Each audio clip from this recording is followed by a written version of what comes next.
जय हिंद दोस्तों, I welcome you all to वैथ्स आईएएस। इंटरनेशनल रिलेशंस में एक चीज मानी जाती है, ये कहा जाता है कि इंटरनेशनल रिलेशंस में you don't have any permanent friend and you don't have any permanent enemy. The only one thing that is permanent is your national interest. International relation में आपका कोई भी स्थायी दोस्त नहीं होता और ना आपका कोई स्थायी जो है वो शत्रु होता है। केवल एक चीज स्थायी है, वो है आपके हित, आपके राष्ट्र हित। इस स्टेटमेंट को बहुत हद तक आप चरितार्थ होते हुए, बहुत हद तक आप प्रैक्टिकली इसको इंप्लीमेंट होते हुए देख सकते हैं, specially in the relationship of Russia and China.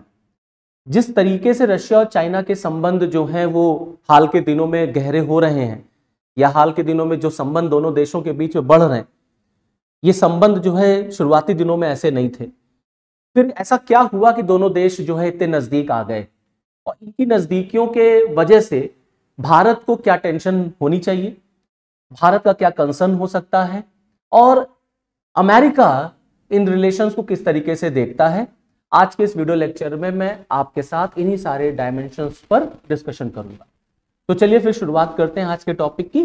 जैसा कि मैंने आपको बताया कि जो आज का टॉपिक है वो रशिया और चाइना का जो रिलेशन है उसको लेकर के है। शुरुआत ये है, कहानी इस तरीके से है कि रशिया के जो हेड हैं, जो प्रेसिडेंट है व्लादिमीर पुतिन, वो चाइना के 2 दिनों की यात्रा पर गए हुए हैं। अपनी 2 दिनों की यात्रा जो उन्होंने करनी है चाइना, जो वो गए हैं वहां पर, अब चाइना के साथ उनके रिलेशंस किस तरीके से बढ़े हैं, किस तरीके से आगे जा रहे हैं, तो आप इस बात से इस चीज को फील कर सकते हैं, महसूस कर सकते हैं कि ये दोनों देशों के जो हेड्स हैं, चाहे वो चाइना के शी जिनपिंग हो और चाहे वो रशिया के व्लादिमीर पुतिन हो, दोनों हेड्स जो हैं पिछले कई दिनों में, पिछले कई सालों में मोर देन 40 टाइम्स मिल चुके हैं।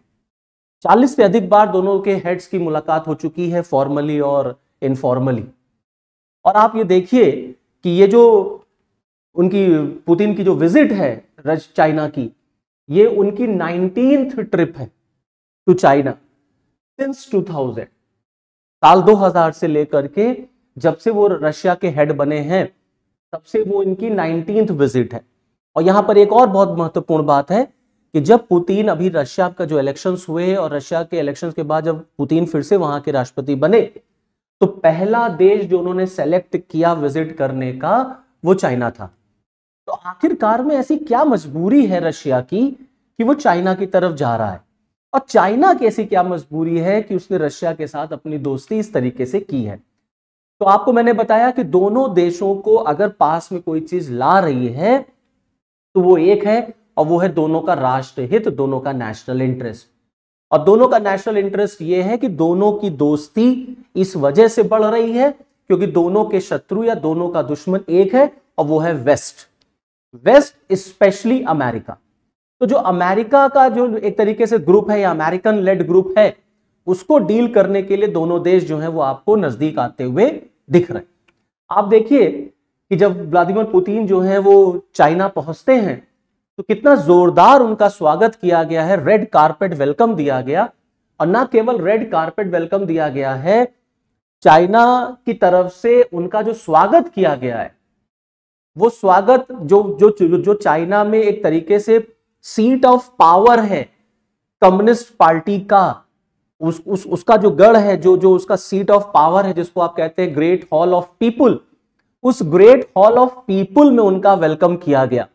और केवल ग्रेट हॉल ऑफ पीपुल में उनका वेलकम ही नहीं किया गया, बल्कि 21 तोपों की उनको सलामी भी दी गई। तो ये दिखा रहा है, ये शो कर रहा है कि दोनों देश किस तरीके से आपस में बढ़ रहे हैं, किस तरीके से दोनों देशों के संबंध जो हैं वो इधर अपने पीक पे जा रहे हैं। अगर आप देखें कि दोनों देशों के रिलेशंस को अगर हाल के दिनों में आप जो है ऑब्जर्व करेंगे, तो आप देखिए कि मार्च 2023 में, लास्ट ईयर ही, चाइना के जो राष्ट्रपति हैं वो मॉस्को की यात्रा पर जाते हैं, जहां पर उन्होंने व्लादिमीर पुतिन को डियर फ्रेंड कह करके संबोधित किया। मतलब अब इस तरीके के वर्ड्स जो है वो एक्सचेंज किए जा रहे हैं, और दोनों ने एक दूसरे को अपना बहुत ही बढ़िया दोस्त करार दिया, दोस्त माना। और उसी के बाद आप देखेंगे कि पुतिन जो है वो बीजिंग की यात्रा करते हैं अक्टूबर में, for a summit of China's belt and road infrastructure initiative. तो हम देख रहे हैं कि किस तरीके से हाल के दिनों में लगातार दोनों देश एक दूसरे के देश का दौरा कर रहे हैं। नो, इस मीटिंग में ये जो विजिट हुई है पुतिन की, दोनों देशों ने प्लेज किया है for a new era in ties, कि हम जो अपने संबंध हैं उनको हम एक नई ऊंचाई पर लेकर के जाएंगे। और दोनों ने अमेरिका को कोल्ड वॉर हेजेमन डिक्लेयर किया, कि जो अमेरिका था वो कोल्ड वॉर का हेजेमन है, मतलब उसने एक तरीके से कोल्ड वॉर में दादागिरी दिखाई। और अमेरिका ज्यादातर आज भी कोल्ड वॉर की मेंटालिटी से ही काम करता है। जो शीत युद्ध का दौरान था, जो भी अमेरिका की मेंटालिटी थी, आज भी कहीं ना कहीं अमेरिका उसी मेंटालिटी से पूरी दुनिया को देखता है। और आज भी अमेरिका की जो पॉलिसी है वो बेसिकली ब्लॉक कन्फ्रंटेशन से गाइडेड होती है, जहां पर अमेरिका कुछ नैरो ग्रुप्स के जो सिक्योरिटी है, जो नैरो ग्रुप्स की जो सिक्योरिटी है, उसे क्षेत्रीय सुरक्षा और स्थिरता से ऊपर रख देता है। अमेरिका कुछ नैरो ग्रुप्स को ज्यादा इंपॉर्टेंस दे रहा है और जो रीजनल सिक्योरिटी स्टेबिलिटी उसको नहीं, जिससे कि इस पूरी दुनिया को जो है एक तरीके से अमेरिका ने खतरे में डाल दिया है।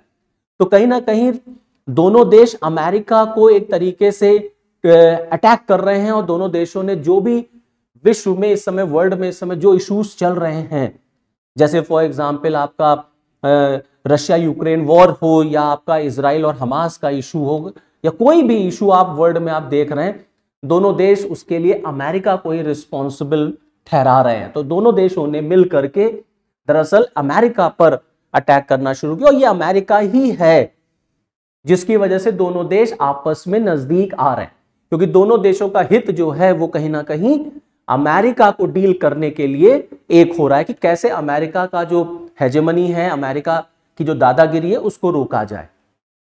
आप देखिए कि जो अमेरिका है, जो अमेरिकन ग्रुप्स है, उसकी तरफ से भी ये बात बोली जाती है कि जो रशिया और चाइना के रिलेशंस बढ़ रहे हैं, उन रिलेशंस की वजह से भी बहुत हद तक विश्व में प्रॉब्लम्स क्रिएट हो रही हैं।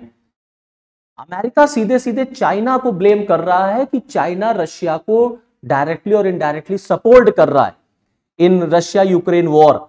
और अगर चाइना अपना ये सपोर्ट वापस ले ले तो रशिया जो है वो यूक्रेन के ऊपर अपनी विक्ट्री जो है वो एक तरीके से वहां पर स्टैब्लिश नहीं कर पाएगा।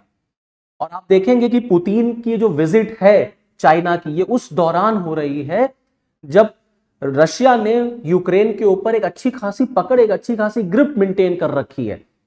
तो वेस्ट कंट्रीज, स्पेशली अमेरिका जो वेस्ट ग्रुप है, वो चाइना को ब्लेम कर रहा है कि अगर चाइना अपनी हेल्प, अपनी जो भी उसको सपोर्ट है उसको पीछे कर ले अगर, तो रशिया यूक्रेन वॉर में इतने स्ट्रॉन्ग पोजीशन पे कभी नहीं आ पाता। It's only because of China's help.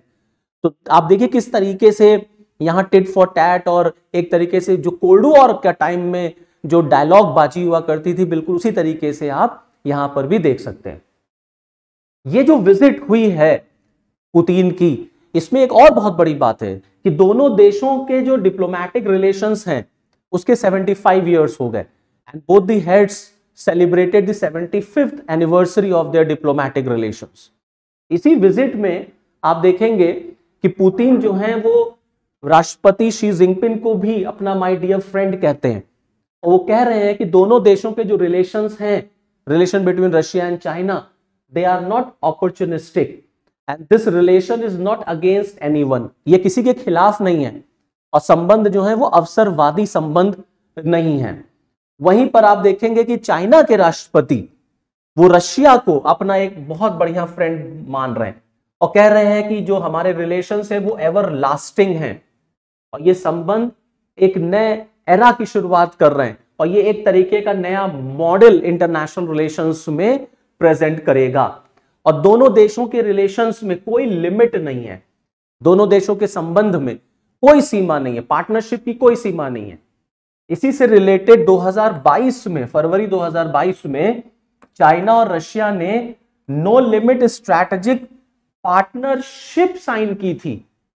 और सिर्फ मतलब उस समय, ठीक उस समय जब रशिया ने यूक्रेन पर इन्वेजन किया था, ठीक उससे पहले जिस दिन रशिया ने यूक्रेन पर अटैक किया उससे कुछ दिन पहले आप देखेंगे फरवरी 2022 में चाइना और रशिया ने no limit strategic partnership sign की। तो इसी वजह से जो वेस्टर्न वर्ल्ड है, जो वेस्टर्न कंट्रीज हैं, वो ये मानते हैं कि China's role in the war, जो ये वॉर चल रही है रशिया यूक्रेन में, जो अभी तक खत्म नहीं हुई और पता नहीं कब खत्म होगी, इसमें चाइना का जो रोल है that is a major concern. Okay, now moving ahead. अब यहां पर एक और बहुत इंपॉर्टेंट पॉइंट है आपको जानने के लिए, वो ये कि आप पुतिन का जो टाइमिंग है विजिट का, आप देखिए कि ये उस समय हो रहा है जब हफ्ता भर पहले, पुतिन के विजिट के एक हफ्ता पहले, 1 वीक बिफोर, आप देखेंगे कि जो चाइनीज हेड हैं वो यूरोप का दौरा करके ये भी वापस आए हैं। रशिया के इस पुतिन के इस विजिट से पहले चाइना के हेड यूरोप गए हुए थे, और आप देखें कि चाइना किस तरीके से अपने नेशनल इंटरेस्ट को इंप्लीमेंट कर रहा है, कैसे अपनी एक्सपेंशनिस्ट पॉलिसी पे वो काम कर रहा है। वो फ्रांस से जाकर के मिल रहा है, उसने हंगरी का विजिट किया, उसने सर्बिया का विजिट किया, और चाइना ने यूरोप में जाकर के फ्रांस के राष्ट्रपति इमैनुअल मैक्रोन से, साथ ही साथ वहां यूरोपियन यूनियन का जो कमिश्नर है उनसे इंटरनेशनल प्लेटफॉर्म पे ये बोला कि China will not supply arms to Russia. ये बात बोली है चाइना ने। एक तरफ चाइना कह रहा है कि हम रशिया को कोई भी आर्म्स सप्लाई नहीं करेंगे, दूसरी तरफ आप देखेंगे कि अमेरिका लगातार चाइना पर यह आरोप लगा रहा है कि चाइना जो है वो टॉप सप्लायर बन गया है ऑफ डुअल यूज आइटम्स, कि चाइना जो है वो टॉप सप्लायर है आर्म्स एंड एमिशंस का टू रशिया। और ये बात कोई और नहीं कह रहा है, ये बात अमेरिका के हेड ऑफ जो सेक्रेटरी ऑफ द स्टेट हैं उनकी तरफ से कही गई है। और इसी विजिट से पहले, पुतिन के इस विजिट से पहले, यूएस के सेक्रेटरी ऑफ द स्टेट जो आपके एंटोनी ब्लिंकन हैं, ये भी चाइना गए हुए थे, और चाइना जा करके इन्होंने इन्हीं सब बातों पे कंसर्न शो किया। और ब्लिंकन का कहना है कि China is the top supplier of the dual use items. Not dual use items मतलब both civilian as well as military applications. ना केवल यही, अमेरिका का यहां तक कहना है कि जब से ये लड़ाई शुरू हुई है रशिया यूक्रेन की, the sale of Chinese logistic equipments like the lorries as well as excavators to Russia have increased by 4 to 7 times। 4 से 7 गुना बढ़ गया है जो चाइना के लॉजिस्टिक इक्विपमेंट्स की सेल है टू रशिया। ये दिखा रहा है कि चाइना जो है वो किस तरीके से रशिया को सप्लाई कर रहा है आर्म्स एंड एमिशंस, या किस तरीके से चाइना बैकअप कर रहा है यूक्रेन वॉर को लेकर के, रशिया की किस तरीके से वो हेल्प कर रहा है। और ये बहुत बड़ी टेंशन जो है वो अमेरिका को दे रहा है। अमेरिका पॉजिटिवली इस बात को लेकर के सोच रहा है, या अमेरिका का ये मानना है कि चाइना जो है वो बड़ा इंपॉर्टेंट रोल प्ले कर सकता है इस वॉर को खत्म करने में, जो ये रशिया यूक्रेन वॉर है। इसलिए जो वेस्ट ग्रुप है वो एक्सपेक्ट करता है कि जो चाइना के हेड हैं, जो शी जिनपिंग साहब हैं, वो अपने इस एक तरीके से इस लिवरेज को, अपने इस तरीके अपनी जो उनकी पकड़ है पुतिन के ऊपर, जो उनकी होल्डिंग है, जो ग्रिप है, उसको वो कहीं ना कहीं यूज कर सकते हैं टू एंड दिस वॉर। तो वेस्ट कंट्रीज का ये मानना है। दूसरी तरफ आप देखेंगे कि दोनों देशों के राष्ट्रपति का ये मानना है कि जो पॉलिटिकल सेटलमेंट है यूक्रेन क्राइसिस का इज द राइट डायरेक्शन। मतलब पॉलिटिकली सेटलमेंट हो सकता है। आप देखिए क्या गेम चल रहा है, किस तरीके से वर्ल्ड में हर कंट्री अपने नेशनल इंटरेस्ट को इंप्लीमेंट कर रहा है। क्लियर यहां तक, चाहे वो अमेरिका है, चाहे चाइना है, चाहे वो रशिया है। नाउ मूविंग अहेड, अगर आप देखें कि रशिया और चाइना के जो रिलेशंस, अगर हम उसका एक तरीके से डीएनए उसका हम चेक करें, तो यहां मैं आपको ये बताना चाहूंगा कि रिलेशंस आज ठीक हैं इकोनॉमिकल लेवल पर, या due to economical issues, due to Ukraine crisis, इन सब, या आप ये कह सकते हैं that due to America's influence, दोनों देशों के रिलेशन जो हैं आज बहुत अच्छे चल रहे हैं और लगातार एक दूसरे की विजिट होती है, एक दूसरे से मुलाकात हो रही है। बट क्या दोनों के संबंध ऐसे थे शुरुआत में भी? तो आंसर है नो। दोनों देशों के संबंधों की शुरुआत इस तरीके से नहीं रही। तो आइए जरा नजर डालते हैं कि दोनों देशों के रिलेशंस कैसे उठे, या किस तरीके से रिलेशंस जो हैं वो इवॉल्व हुए। तो देखिए लास्ट ईयर की ही बात है कि व्हाइट हाउस की तरफ से दोनों देशों के रिलेशंस को, चाइना रशिया रिलेशंस को मैरिज ऑफ कन्वीनियंस कहा गया कि एक दूसरे की सहूलियत के हिसाब का ये विवाह है भैया, मतलब ये संबंध टिकने वाला नहीं है, it's a marriage of convenience. मुझे तुम्हारी आवश्यकता है, तुम्हें मेरी आवश्यकता है, चलो शादी कर लेते हैं, चलो संबंध बना लेते हैं, ये इस तरीके का है। वहीं आप देखेंगे अमेरिका के जो सिक्योरिटी एडवाइजर हैं, national security adviser Jack Sullivan, उनका भी मानना है, उन्होंने भी कहा कि ये जो दो देशों के रिलेशंस अब हो गए हैं हैव बिकम अनब्रेकेबल एलाइज, मतलब अब संबंध बहुत मजबूत हो रहे हैं और इनको तोड़ा नहीं जा सकता, अनब्रेकेबल एलाइज हैं। तो कहीं ना कहीं ये अमेरिका को टेंशन दे रहा है कि उसके दो बड़े दुश्मन जो हैं कम्युनिस्ट कंट्रीज दो, वो आपस में मिल रहे हैं और दोनों का टारगेट एक है, अटैक एक है, वो है अमेरिका। क्लियर? रिलेशंस की अगर हम बात करें, शुरुआत के दिनों की अगर हम बात करें, तो मैंने आपको बताया कि दोनों देशों के संबंध इतने स्मूथ नहीं थे। रिलेशन जो है the relations did not begin well, बहुत अच्छी तरीके से रिलेशंस जो है वो इवॉल्व नहीं हुए शुरुआती दिनों में। ऐसा माना भी जाता है कि जब चाइना में पीपुल्स रिपब्लिक ऑफ चाइना की फाउंडेशन हुई 1949 में, तो माओ जेदांग जो है वो मॉस्को की यात्रा करते हैं, स्टालिन से मिलने जाते हैं, लेकिन स्टालिन ने उनका बहुत अच्छा वेलकम नहीं किया और ये माना जाता है कि उनको लगभग जो है हफ्ते तक इंतजार करना पड़ा, उनको शहर से बाहर जो है वो रुकवाया गया था, मतलब उनके साथ बहुत इल ट्रीटमेंट हुआ, he was not treated well. तो शुरुआती दिनों में रिलेशन बहुत अच्छे नहीं रहे। कोल्ड वॉर के टाइम पर भी आप देखेंगे दोनों राइवल्स थे। राइवलरी इसलिए थी क्योंकि दोनों कम्युनिस्ट कंट्रीज थे, दोनों कम्युनिस्ट जो है मूवमेंट को लीड कर रहे थे, ब्लॉक को लीड कर रहे थे, तो दोनों में कहीं ना कहीं एक तरीके से कंपटीशन था to establish control over communist movement. कौन कम्युनिस्ट मूवमेंट को कंट्रोल करेगा, चाइना कंट्रोल करेगा या यूएसएसआर कंट्रोल करेगा। तो इसलिए उस समय भी रिलेशंस बहुत अच्छे नहीं रहे और दोनों के टेंशंस जो है रिलेशंस के, आप देखेंगे अर्ली 60s में तो पीक पे चले गए, 60 के दशक में रिलेशन जो है वो बहुत खराब हो गए थे। इतने रिलेशंस खराब हुए कि दोनों के बीच में एक ब्रीफ बॉर्डर वॉर भी हो गई 1969 में, क्योंकि दोनों के बीच में भी बॉर्डर डिस्प्यूट रहता है, तो बॉर्डर वॉर भी हो गई यूएसएसआर और चाइना के बीच। तब यूएसएसआर, कोल्ड वॉर की बात हो रही है, तब यूएसएसआर था। लेकिन धीरे धीरे फिर संबंध जो है वो सुधरने शुरू हुए। माना जाता है कि संबंधों की सुधार की जो शुरुआत होती है वो आफ्टर द डेथ ऑफ माओ होती है, कि जब माओ जोदांग की डेथ हो जाती है उसके बाद थोड़ा थोड़ा संबंध जो है वो सुधरने शुरू होते हैं। स्पेशली ये संबंध सुधरे जब यूएसएसआर का डिसइंटीग्रेशन हो गया, when Soviet Union got disintegrated in 1991। उसके बाद संबंध जो है वो थोड़े से इंप्रूव होने शुरू हुए। और in the post cold war era, शीत युद्ध के बाद पोस्ट कोल्ड वॉर एरा में दोनों के जो रिलेशंस हैं, it has a new strategic basis. अब दोनों की अपनी अपनी जरूरतें हैं, दोनों को अपने अपने इकोनॉमीज को देखना है। जहां चाइना जो है वो अमेरिका के बाद सेकेंड लार्जेस्ट इकोनॉमी है, वो अमेरिका के बाद जो है वो एक बहुत पावरफुल कंट्री के तौर पे इकोनॉमिकली, मिलिट्री इस्टेब्लिश हो चुका है। रशिया थोड़ा सा वीकेंड हुआ है, तो दोनों को एक दूसरे की जरूरत है। चाइना को एक बहुत बड़े मार्केट की जरूरत है, उसको रशिया वो सारी चीजों से हेल्प कर सकता है। तो कोल्ड वॉर के बाद आप देखेंगे कि both have new strategic basis, और इसी बेस की वजह से आप देखेंगे कि जो साइनो रशियन रिलेशंस हैं वो आपको बढ़ते हुए नजर आ रहे हैं। Now China became Russia's biggest trading partner, सबसे बड़ा ट्रेडिंग पार्टनर बन गया रशिया का, और largest Asian investor in Russia.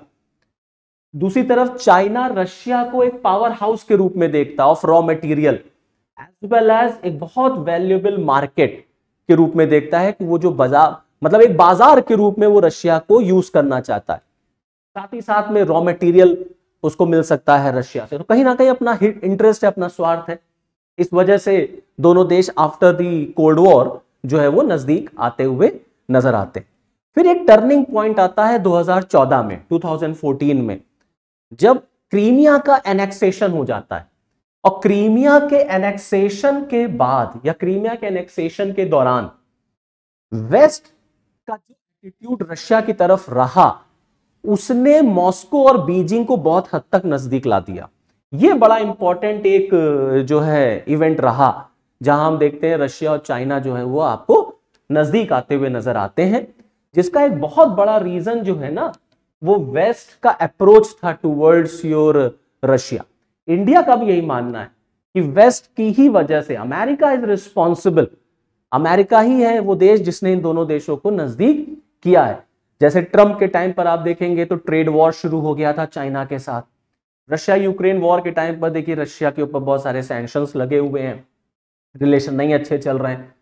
तो इस वजह से दोनों देशों को नजदीक आने का मौका मिल गया। अब क्वेश्चन ये उठता है कि रशिया के साथ तो हमारे रिलेशन बहुत अच्छे हैं, इंडिया के रिलेशन हमेशा रशिया से बहुत अच्छे रहे, ऑल वेदर फ्रेंड माना जाता है, और हमारे भी बहुत अच्छे उनके दोनों रशिया के साथ डिप्लोमेटिक रिलेशंस हैं। अब अगर हमारा कोई दोस्त चाइना की तरफ जा रहा है जिसके साथ हमारे संबंध बहुत अच्छे नहीं है, we have a hostile attitude, तो क्या हमें टेंशन होगी? क्या हमारा कंसर्न है वहां पर? हाँ बिल्कुल है कंसर्न, लिटिल बिट टेंशन की बिल्कुल बात है कि अगर रशिया चाइना की तरफ ज्यादा जा रहा है, उसकी तरफ उसके ज्यादा दोस्ती हो रही है, तो थोड़ी बहुत टेंशन तो बिल्कुल भारत को होगी ही होगी।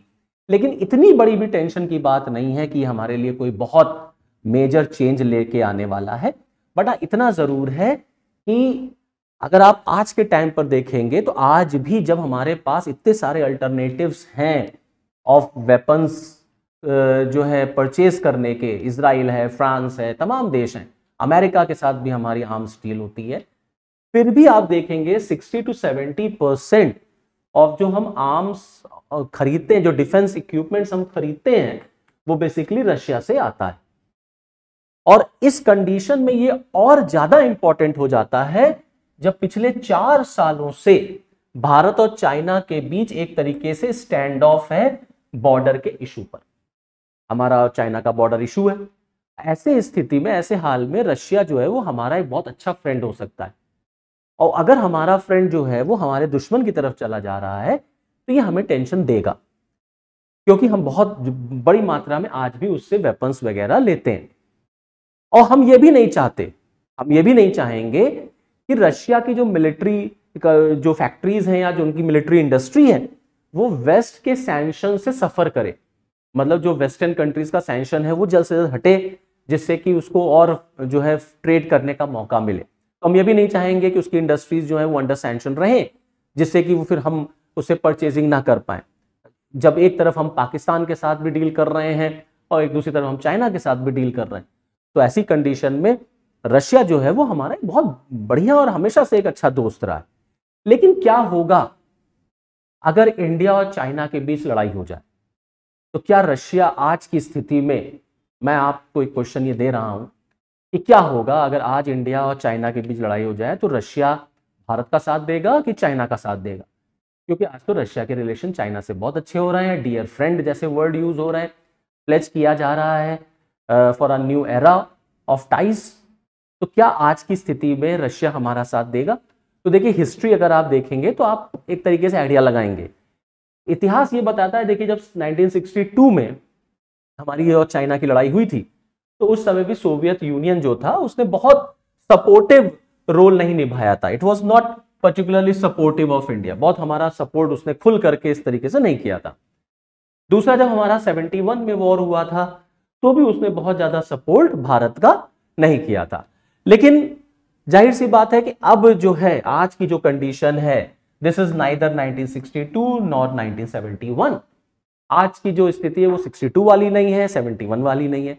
आज का भारत वो भारत नहीं है, और आज का जो पुतिन का रशिया है वो सोवियत यूनियन भी नहीं रहा है। तो ये कहना बड़ा मुश्किल होगा कि वॉर की कंडीशन में क्या होगा। हो सकता है वॉर की कंडीशन में रशिया जो है वो इंडिया का खुल के साथ दे, क्योंकि रशिया के अपने नेशनल इंटरेस्ट इंडिया के साथ हैं और हमारे नेशनल इंटरेस्ट रशिया के साथ। तो this is all from this video lecture. Okay, thank you, जय हिंद।